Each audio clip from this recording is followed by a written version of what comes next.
Okay, so I'm here with Stuart Wood, lead singer of none other than the Giants. That's right. There is, especially in the motorcycle world, mate, I don't think there's any more famous band, Australian band than the Giants. Well, I always have said, my band's been going for 41 years. We've toured America, we've toured Europe, we've toured New Zealand, just everywhere. Yeah. And we are definitely the best known unknown band in Australia. So, and we've made around 18 albums. wow. Well, I watched you perform last night, mate, and the crowd just absolutely loved it. What is it that sort of endears you to this crowd, to the bikers? Well, I used Where to did that ride. come from? I started riding bikes when I was 18. Grew up in a little country town in Western Victoria called Colac, which is famous for two things: Buller ice cream and Western Star butter. I'd make that free, mate.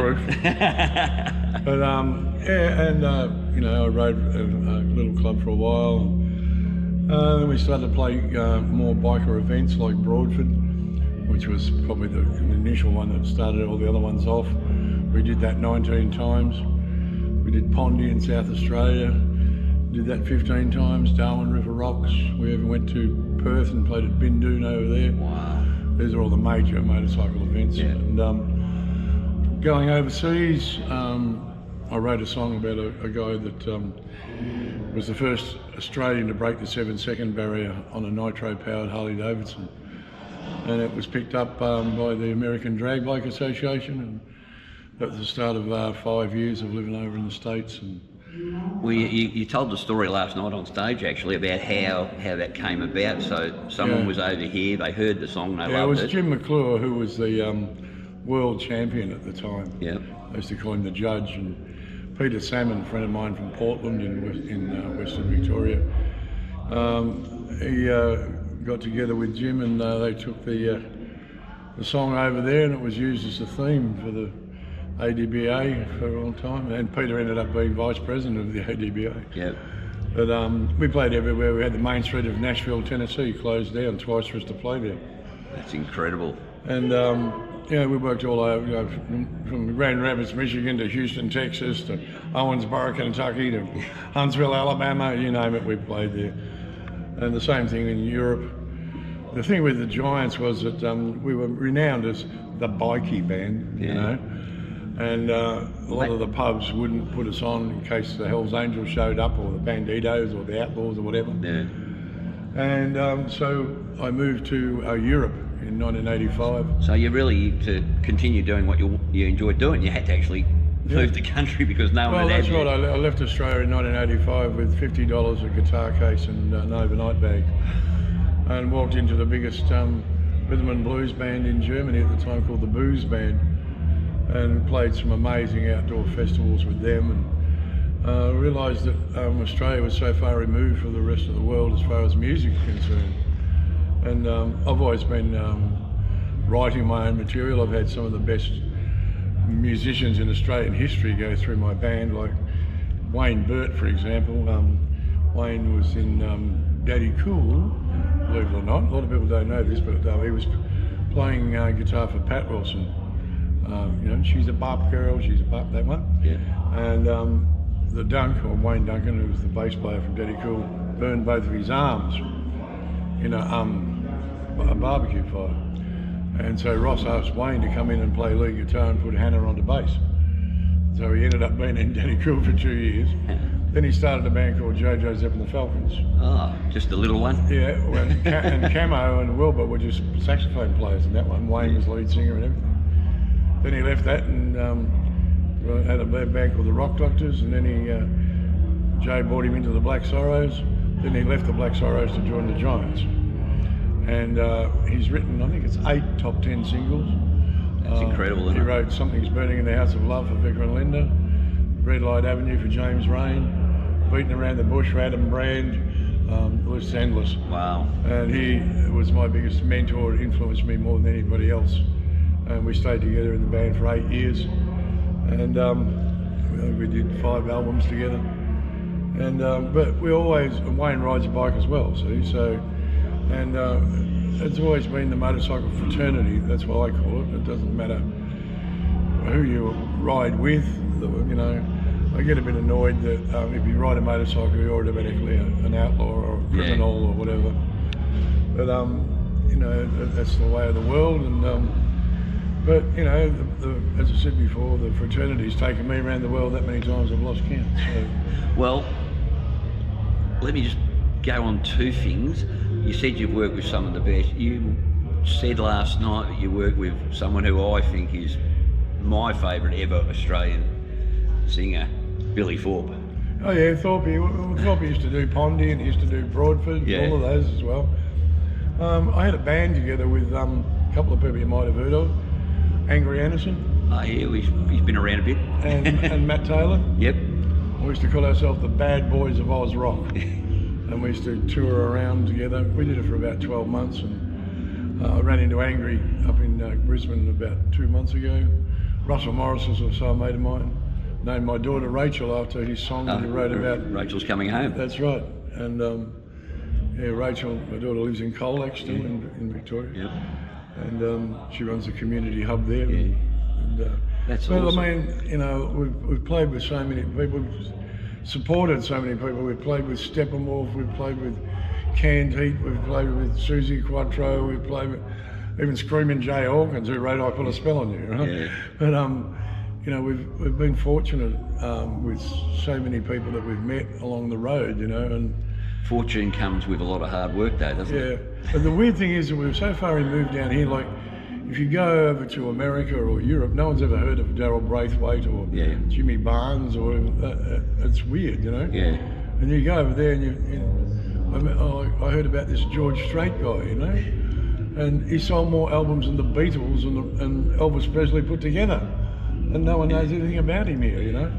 Yeah, great movie called Pure Country that he's in if you ever get a chance to see it. Pure Country, I'll have to dig that one up. You'll love it, it's amazing. Now, talking about your country, last night you said you sung a song, I think it was The Lucky Country. Yeah.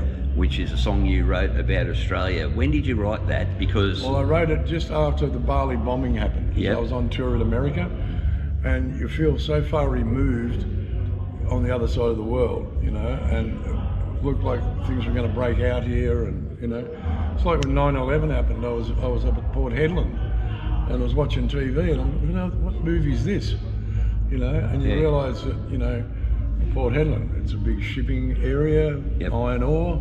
It would definitely be a place they'd be looking for. Yeah.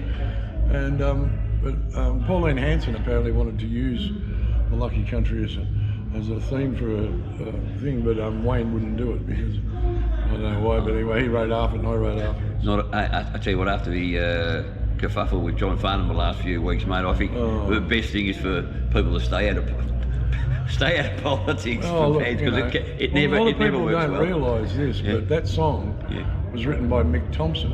Okay. Who was the lead singer of Man from Man's Earth band. Yeah? Yep. And he's also a Kiwi. Wow, and apparently that song was recorded without his permission when it was first done. Yeah. Oh, okay. Interesting information. The voice. You're the voice. Yeah, you're the voice. Yeah. Well, he was. Yeah, I think they touched on that in the Farnham documentary. One of my favourite, like Paul Jones, the original singer, was amazing. Great harmonica player. Yeah. But Mick Thompson, a great singer and a great songwriter as well. Yeah. Davy's on the road again, all that fun, you know. Awesome. Well, you know, that song, Lisa, my wife, turned around to me last night when you were singing it. She goes, I wonder if he realises how poignant it is today as it was, what is it? Well, I've got a video clip of it on my YouTube site, which is under the Giants band. Yeah, well, I'll put a link to that in the show notes. We've got about 40 videos on there. You'll see him playing with Angry and Matt Taylor and all these people. But, you know, the thing was, I made a video of the song, and it shows Julia Gillard with Barack Obama. And the only thing that's changed, really, is the politicians. Yeah. Everything else still remains the same, you know. Yeah. And nothing really has changed. And with the yes/no vote, you know, I mean, I spent a lot of time in the Northern Territory and playing music up there. And a lot of the Aboriginal people that don't even get along together. You know, they come from different mobs and things like that, and it's but you know, if we, you know, you've got to take it back to when the English invaded. It's not, you know, I'm an Australian, very proud Australian, but without getting too political, I just wish that the government had have done something years ago. But it hasn't, well, you know, that's the problem is. I don't know anyone apart from government that can throw so much money at so many things and achieve so little. Because if you did it in private business, you'd be out of work. Unless you're selling fuel. Well, that's true. Yeah. I just came back from Mataranka in the Northern Territory to Brisbane. Takes a 4-day drive, and that cost us $8,000 there and back. Whoa. Yeah. Whoa. So what was the top price you paid for petrol? $2.61 a litre. Bloody hell. Yeah. I've just got back from the States, and they complain about their fuel prices, and I go, you're kidding. They've got it pretty good compared to us. Yeah, they certainly They think they've got it bad. Well, they've got it worse than what they did have a couple of years ago. You did Sturgis, didn't you? Yeah, we did Sturgis in 1997. That would have been. And we played actually on the quarter. We thought it was a quarter mile, but it was actually an 1/8 mile drag strip. It's not a quarter mile. Yeah, it's an eighth of a mile. Yeah, and Jesse James Dupre, who runs most of the things. Well, he runs Full Throttle with Michael right. Ballard. I actually was. Well, we played with his band. Yeah. His band was called Jackal. Jackal, still playing. They come from Florida. I saw him 5 weeks ago. Their claim to fame was Chainsaw Song. Yeah. We played with them on the barge on the river in Nashville. Yeah. Yeah, and had a bit of a run-in with him. And then because he was wearing AC/DC pants and stuff like that. Yeah. We were supposed to be the main act, and he gave us a small 12-channel desk and 6 lights, and they had a 48-channel desk, and an argument broke out. And, I went, well, Bruce Bossert, who runs Nashville PA and stage, is a good friend of mine, and he said to the Yogs, I told you not to book this band. So then Jesse tried to blame his road crew for doing it, not him. And they said, that's what you told us to do, Jesse. Well, anyway, that's another story. But, you know, another story.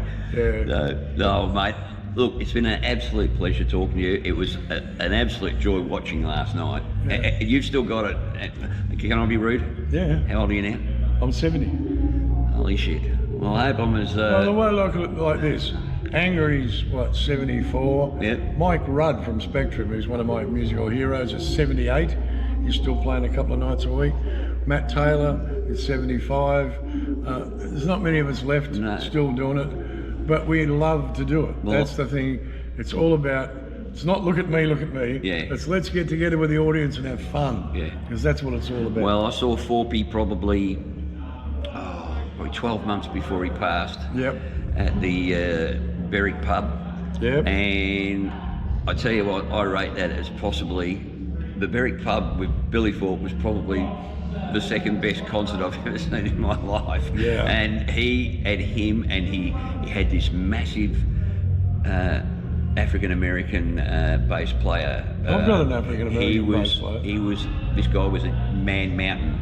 And I said to him at the end of the thing, I said, mate, you did a great job. And he put his hand on my shoulder and I fair dinkum, felt the hammer of God come down on me. This guy was enormous. Great show though, and he sadly missed. In Europe, when I go over there, there's a guy called Reggie Worthy. Okay. Right? He started playing bass with Tina Turner when he was 16. He then went on and played with Eric Burdon. And his girlfriend sang the high part on Gimme Shelter by the Rolling Stones. So he somewhat achieved that. Yeah, and he's sponsored by Sandberg Basses as well. We're still really close mates now. That's awesome. As I said, we meet so many great people, don't we? Yeah. You know? Yeah. All over the world. And all you've got to do is stop and talk. Can I finish with my one thing? Sure can. The only thing that every civilization, since the dawn of man, doesn't matter what religion, what country you come from, anything, the only thing we've all had in common is music. And thank God, Allah, whatever you want to say, is music. 100%. Absolute pleasure. Wonderful to Cheers. do. Cheers, bro. Thank you. Awesome, mate.